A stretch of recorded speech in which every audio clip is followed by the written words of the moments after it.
Right, one by one మాట్లాడదాం. రజనీ గారు మనతోటి హైకోర్టు అడ్వకేట్ రజనీ గారు ఉన్నారు. రజనీ గారు గుడ్ ఈవినింగ్ అండి. సార్ గుడ్ ఈవినింగ్ బ్రహ్మనాయుడు గారు.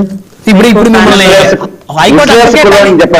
లేదు, అది ఇన్ని సంవత్సరాలు అలవాటు అయిపోయింది కదా. రజనీ గారు చాలా నంబర్ ఆఫ్ డిస్కషన్స్ మనతోటి పార్టిసిపేట్ చేసినప్పుడు జనసేన పార్టీ నుంచి రజనీ గారు ఉన్నారు, జనసేన అధికార ప్రతినిధి రజనీ గారు ఉన్నారని అలవాటు అయిపోయింది వారిని ఆ విధంగా పిలవడం. ఇప్పటి నుంచి ఏం పిలవాలి మేడం మిమ్మల్ని? అంటే ఓన్లీ అడ్వకేట్ రజనీ గారని పిలవాలా? సార్ ఒక అద్భుతమైన ప్రొఫెషన్ మన చేతుల్లో ఉంది సార్. ఒక న్యాయవాద వృత్తి, ప్రశ్నించే వృత్తి, అది చాలు సార్. మనకి అంతకు మించిన అధికారులు, ప్రతినిధులు అవన్నీ వద్దు కానీ.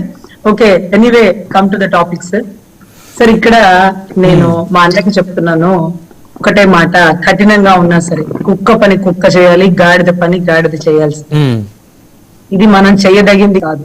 సిట్ సిబిఐ గురించి మీ ఎమ్మెల్యేలు, మీ ఎంపీలు, మీ అధికార ప్రతినిధులు వాళ్ళు మాట్లాడి దీన్ని ఎక్స్ప్లెనేషన్ ఇచ్చి ఏది నిజం ఏది అబద్ధం నిర్ధారించగల పరిధి వాళ్ళకి లేదు.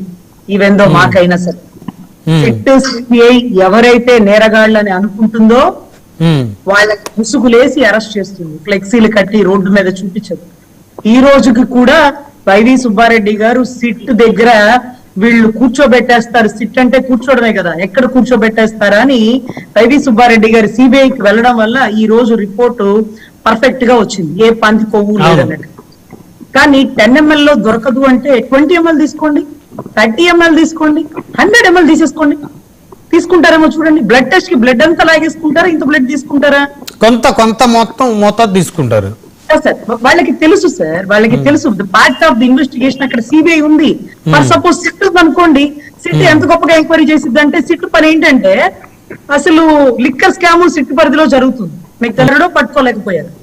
అసలు ప్రజా ప్రతినిధులు, అధికార ప్రతినిధులతో అక్కడ సమస్యల గురించి మీరు ప్రస్తావించండి. అంతేగాని సిట్ సిబిఐ చేసే పని మీరు చేయండి, మీరు మాట్లాడండి. నేను ఒక్కనే మాట్లాడాలా, మీరు కూడా ఏం మాట్లాడతారు? ఇవాళ వ్యక్తి రేపు ఉండడు. వివేకానంద రెడ్డికి మర్డర్ కేసులో వీళ్ళే అంటే 8తో ఆగిపోయింది కేసు, 9, 10 ఎవరు లేరు, అయిపోయింది, సిబిఐ క్లోజ్డ్. ఇప్పుడు మాట్లాడండి. ఇప్పుడు ఇవాళ కూడా మీరు మాట్లాడారు, సిబిఐ నిర్ధారించలా, సిబిఐ కేసు క్లోజ్ చేసేసింది. మీరు ఎలా మాట్లాడతారు? నేను ఎలా మాట్లాడతాను? సిబిఐ కేసు జరుగుతున్నప్పుడు నేనే డైలీ సీలో చెప్పేదాన్ని. ఇప్పుడు మాట్లాడకూడదు. అక్కడ జరుగుతుంది చెప్పడానికి మనము అక్కడ వాళ్ళకి అసలు మెయిన్ సార్ ఫీజు రీయింబర్స్మెంట్ లేదు. పిల్లలు మొన్న విజయవాడలో ధర్నా చేస్తే చదువుకునే బిడ్డల మీద కేసులు అయిపోయింది సార్. మీకు లో పరకమని కేసులు చూడండి. మీకు దేవాది దేవుడి మీద అపరిమితమైన ప్రేమ ఉంటే $900 ధైర్యంగా పట్టుకున్న నా సోదరుడు సతీష్ చనిపోయాడు కదా, చంపేసినారు కదా. ఎంత బంగారం, ఎంత ఆణిముత్యం. ఒక నిజాయితీ గల అధికారిని కోల్పోయి, ఒక 10 మంది ఎమ్మెల్యేలు చచ్చిపోయిన బాగుండు, ఒక్క నిజాయితీ గల అధికారిని కోల్పోయామే అని ఎంత బాధపడ్డానో ఈ రోజుకి బాధపడుతున్నాను. $900 అది బంగారం కాదు, ఎక్కడ తాకట్టు పెట్టడానికి డబ్బులు కాదు, మార్చేయడానికి $900 ఎక్స్చేంజ్ లో మార్చాలా. ఏ ఎక్స్చేంజ్ లోనో మార్చారో ఇంతవరకు పట్టుకోలేకపోయింది. పరకామణి కేసులో సతీష్ జనరల్ కంపార్ట్మెంట్ లో కుక్కి చచ్చిపోలా. A1 కంపార్ట్మెంట్ లో టవల్ కూడా దొంగలించలేరు, కానీ అతని ప్రాణాన్ని మాత్రం తీసేసినారు. ఎలా? పట్టుకోలే. ఈ రోజుకి రిటైర్మెంట్ వాళ్ళకి డబ్బులు లేవట. 62 నుంచి మళ్ళీ ఇంకా 2 ఏళ్ళు పొడిగిస్తుందేమో ఈ ప్రభుత్వం. గతమేమో 2 ఏళ్ళు పొడిగించింది, ఆయనేమో ఇంకో 2 ఏళ్ళు పొడిగించారు. అలా వాళ్ళకి డబ్బులు ఇవ్వలేదు ఇంతవరకు. తర్వాత ఉద్యోగాలు, ఎన్నో ఉపాధి ఉద్యోగాలు ఇచ్చేస్తానన్న ప్రభుత్వము కరోనా టైంలో పనిచేసాము, మేము కాంట్రాక్ట్ నర్సులము, మహిళలము, ఈ రోజు మా ఉద్యోగాలకి భద్రత లేదు, మమ్మల్ని తీసేస్తామంటున్నారని రేపు ఎల్లుండి ర్యాలీ చేస్తున్నారు. ఆ ర్యాలీలో నేనే ఉంటా.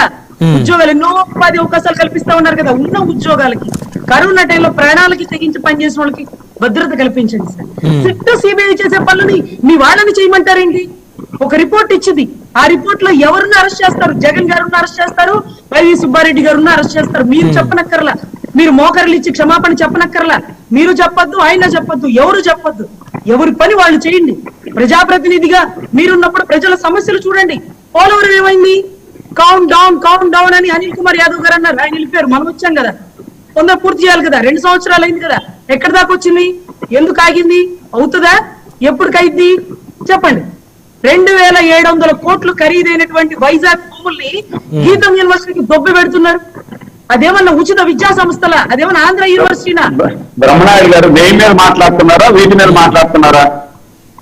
బ్రహ్మనాయుడు గారు 700 కోట్లు నెయ్యి మీదే మాట్లాడుతున్నారా, వీటన్నిటి మీద మాట్లాడాలి? సార్ దీని మీద మాట్లాడి కూడదు కూడా, మనకేం పని? బ్రహ్మనాయుడు గారు సరే, బ్రహ్మనాయుడు గారు ఉన్నాయి కానీ నెయ్యి కల్తీ అంశం సంబంధించి జరిగిందంటారా, జరగలేదంటారా? సార్ నెయ్యి కల్తీ అది నెయ్యే కాదు, మైసూర్ బోండాలో మైసూర్ ఉందా, ఇది నెయ్యి కల్తీలో నెయ్యి ఉందా అని అందరూ మాట్లాడుతున్నారు ఈ మధ్య. విన్నా నెయ్యి కల్తీలో నెయ్యి ఉందా? నెయ్యి లేదు. వేరుశనగ నూనెకే ఇంత ఖరీదు ఉంది, మరి నెయ్యి ఎంత ఖరీదు ఉంటుంది? నేను కొండెక్కినప్పుడు ఎవరో చెప్పారు, ఆ చెప్పిన దాన్ని బట్టి నేను నాదెండ్ల మనోహర్ గారు మాట్లాడుకొని కాషాయం వేసి ఆ గుడి మెట్లంతా కడిగి ప్రక్షాళన చేసినాను, కానీ పందికో గురించి కాదు. నేనెందుకు అంటాను, వాళ్ళ పేరు ఎందుకు ప్రస్తావిస్తాను అని గౌరవ పవన్ కళ్యాణ్ గారు చెప్పినారు. సార్ నేను ఒకటే చెప్తున్నా అన్నా, ఇది మన రాష్ట్రంలో ఉన్నటువంటి ఒక దేవాది దేవుడైనటువంటి వెంకటేశ్వర స్వామి కాదు, ప్రపంచ సంపద, దేశ విదేశ సంపద. ఈ నెయ్యిలో కల్తీ ఉంటే దొంగలు ఎవరో ఆ సిబిఐయో సిట్టో వాళ్ళు పట్టుకుంటారు, వాళ్ళు అరెస్ట్ చేస్తారు, వాళ్ళు కమిటీ వేస్తారు. దీంట్లో తప్పు జరిగిందా జరగలేదా మనం 10 సార్లు పంది కొవ్వు ఉండేది 10 ml లో ఏం తెలిసింది? 10 ml కాకుండా ఇంకా ml తీసుకోండి, టెస్ట్ చేయండి. అసలు ఈ నెయ్యిని పర్చేస్ చేసేది ఎవరు? పర్చేస్ కమిటీలో ఎవరున్నారు? వేమిరెడ్డి ప్రభాకర్ రెడ్డి గారి భార్య ఉన్నారు, ప్రశాంత్ రెడ్డి. ఇప్పుడు టీటీడీ బోర్డు మెంబర్ గా ఉన్నారు ఇప్పుడు. అవును సార్, పార్థసారథి గారు ఉన్నారు, ప్రశాంత్ రెడ్డి గారు ఉన్నారు పర్చేస్ కమిటీలో. 24 పర్చేస్ కమిటీలో వాళ్ళు ఉన్నారు. ఈ నెయ్యిలో క్వాలిటీ లేదు, ఈ డోలే బాబా అని లేకపోతే జగన్ గారి గవర్నమెంట్ లో వచ్చింది మార్చేద్దాం అంటే మార్చేసింది కదా. 100 రోజుల్లో లేని కల్తీ 100 రోజు వచ్చింది. వస్తే ట్యాంకర్లను వెనక్కి పంపించారు. చంద్రబాబు గారి గవర్నమెంట్ లో కూడా ఎన్నో ట్యాంకర్లో కల్తీలు వచ్చినప్పుడు వెనక్కి పంపిస్తారు, టెస్టులు తీసుకోరు, మళ్ళీ మంచి పంపించని అంటారు. దాంట్లో ఏం కలిపారో మాకెందుకు, క్వాలిటీ తక్కువ ఉంది మాకొద్దు పంపించేయండి అంటారు. అంతేగాని మీరు పంపించిన అయోధ్య లడ్డూలో కూడా కల్తీ ఉందని చెప్తే, అయోధ్య రామ మందిర్ నిర్మాణానికి వచ్చింది ఎవరో తెలుసా? విదేశస్తులు వచ్చారు. వాళ్ళు ఆ రోజు ఆ లడ్డు తీసుకొని పోయారు. ఇప్పటికీ ఆ లడ్డూలో కల్తీ ఉందా, కొవ్వు ఉందా లేదా అని వాళ్ళు టెన్షన్ పడిపోతున్నారు. మీరు ఇంకా సగం అసలు ఎటు కాకుండా ఇటుందా లేదా, ఇటు 10 ml లో తెలియదు అంటారు. టేసుకోండి, 20 ml 30 ml 50 ml తీసుకోండి, టెస్ట్ చేయండి. ఇటు సిబిఐ చేయాల్సిన పనిని మీ ప్రజా ప్రతినిధులతో చేయించకండి. వాళ్ళు రీఎంబర్స్మెంట్ ఇవ్వాలి పిల్లలకి. సరే, ఇప్పుడు కూటమి ఫ్లెక్సీలు వేయొద్దు, ప్లస్ ఈ యొక్క సిబిఐ అదేవిధంగా సిట్ కి సంబంధించినటువంటి నివేదికల గురించి వాళ్ళు చెప్పొద్దు అంటారా మీరు? చెప్పకూడదు సార్, చెప్పొద్దు ఏంటి, చెప్పకూడదు. ఇలాగే పంది కొవ్వు అని మాట్లాడితే సుప్రీంకోర్టు తిడితేనే నోరు మూసారు, లేకపోతే మళ్ళీ మాట్లాడేవాళ్ళు. ఈ రోజు రిపోర్ట్ వచ్చింది, వీళ్ళకి ఫేవర్ గా రాలా, మళ్ళీ కమిటీ వేస్తామంటున్నారు. అంటే వాళ్ళకి ఫేవర్ గా వచ్చే వరకు వేస్తానే ఉంటారు కమిటీలు. ఏం రావాలి ఫేవర్ గా? పంది కొవ్వు కలిసిందని రావాలా? అప్పుడు ఏం చేయాలా? పంది కొవ్వు కలిసిందని వస్తే ఎవరిని ఉరి తీసేస్తారు? అసలు పంది కొవ్వు కలవలేదని ఒక పక్కన రిపోర్ట్ చెప్తుంది కదా. సిట్ అయితే మీకు నచ్చినట్టు చెప్పేదేమో, సిబిఐ నిర్ధారించేసింది దాంట్లో ఆ కల్తీ అంతా ఏం లేదయ్యా, స్వామివారిని అపవిత్రం చేయకండి, క్వాలిటీ తక్కువ అయిందో, కెమికల్స్ కలిపారో వాళ్ళని శిక్షించండి అంటుంది. కెమికల్స్ కలిపారు, కెమికల్స్ కలపడం కూడా కల్తీ కదా మేడం, అది కూడా తప్పే కదా. చాలా తప్పు సార్, చాలా తప్పు. కానీ యానిమల్ ఫ్యాట్ లేకపోతే అంటే మీరు అనుకున్న పంది కొవ్వులు ఇవన్నీ కలవలేదు, ఏదో కల్తీ ఉంది. ఆ కల్తీ ఏంటో ఇంకా డిసైడ్ అవ్వలేదు సార్, ఇంకా డిసైడ్ అవ్వలా. అది డిసైడ్ అయ్యాక మనం కూర్చుందాం. కూర్చోడానికి ఎత్తి లోపలేస్తారు ఒక్కొక్కరు ఎరగండి. ఓకే, 1 by 1 కంక్లూజన్ తీసుకుందాం, 1 word కంక్లూజన్ తీసుకుందాం. 1 by 1 మోహన్ రెడ్డి గారు 1 word కంక్లూజన్ ఇవ్వండి. ఇప్పుడు రజనీ గారు చెప్పినట్టు 10